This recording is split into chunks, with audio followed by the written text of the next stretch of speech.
Hey guys, Carissa Jordan here with Benjamin Talks. As you could see, my youngest guy fell asleep in the back seat. So I figure this is a perfect time for me to hop on here and explain a couple of key terms that we've been hearing a lot in the markets this week.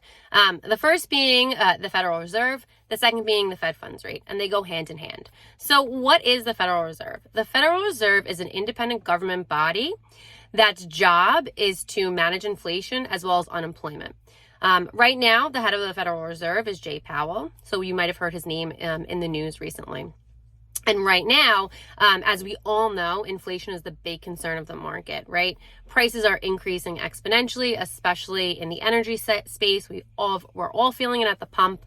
And really, it's the Federal Reserve's job to combat inflation and to get it to more of a sustainable level. So really, the target inflation for like sustainable growth is around 2%.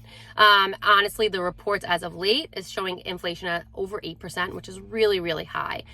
So how does the Federal Reserve manage inflation? One of the ways that they do that is by setting the Fed funds rate. But what exactly is the Fed funds rate?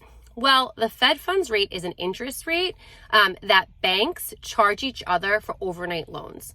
What does that mean and why is it important? Well, sometimes banks cannot match their assets and liabilities. So what they'll do is they'll go to another depository institution and borrow funds overnight to match those assets and liabilities.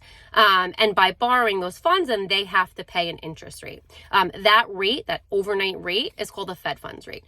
And it's really the shortest term interest rate that we use. And then all interest rates from there are based on. So if the Fed funds rate goes up, all other interest rates on all borrowing goes up. So whether that's mortgage rates, car loan rates, just any kind of loan that somebody's taking out, the interest rates will increase, right? Because the base rate, the Fed funds rate, is increasing. And the thought is that when you raise interest rates, that should basically help to help prices to stabilize and go down because people won't be spending as much, right? Because their rate of borrowing will increase.